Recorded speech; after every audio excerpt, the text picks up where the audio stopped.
ডান দিকে, ডান নেই, চেপে ধর। ব্যাস, তুই এইভাবে ধরে রাখ, আমি তোর কোলে একটু মাথা রেখে শুই। দিন রাত খেটে খেটে তুই খুব ক্লান্ত হয়ে যাস না রে? না না, ক্লান্তি আর কই। ব্যাস, আর একটা বছর দিন রাত খেটে লঞ্চের টাকাটা শোধ করে দিলেই লঞ্চটা আমার হয়ে যাবে। তারপর মাছের আড়ত খুলবো। তারপর? তারপর দেনা মিটিয়ে বাবার ওই জমিটা ছাড়িয়ে নেব। তারপর? তারপর তারপর একটা সুন্দর বাড়ি বানাবো। তারপর? তারপর আর কি, বাড়ি হলেই বউ।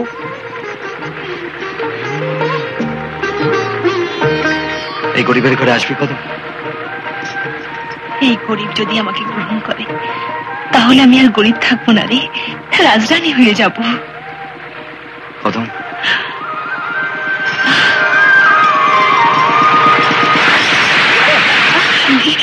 কি হয়েছে জানি না, মনে হয় কিছুতে ধাক্কা লাগলো। কুমির!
আমার ছেলে মেয়ে তোমাকে দোয়া দেবে।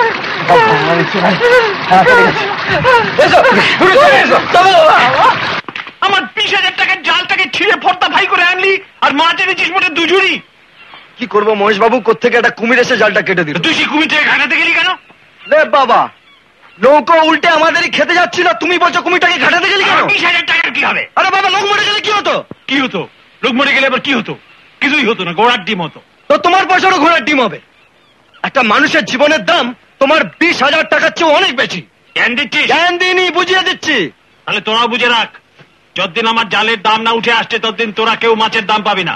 ঠিক বলেছেন কর্তা, জালের দাম তো উসুল করতেই হয়। যখন মালিকরা কথা বলে তখন চাকর বাকরদের মুখ বুঝে থাকতে হয়, তাই ওটা বুঝিয়ে দিলাম। আর শোনো মহেশ বাবু, মাছের পয়সা তো তোমাকে দিতেই হবে। চল বড়লা। সালামের শাসি গেল। কর্তা, আপনি ওই শালাকে লাই দিয়ে মাথায় তুলে যান, আমাকে মেরে গেল। আবার মাথা থেকে পায়ের তলায় ফেলে পিষে দিতেও আমি জানি। তবে যে গরু দুধ দেয় তার চাট মাঝে মাঝে খেতে হয় তো। ওর চালের দাম তো আমি এমনিই তুলে নেব, ওর বাপের ফসল বেচে।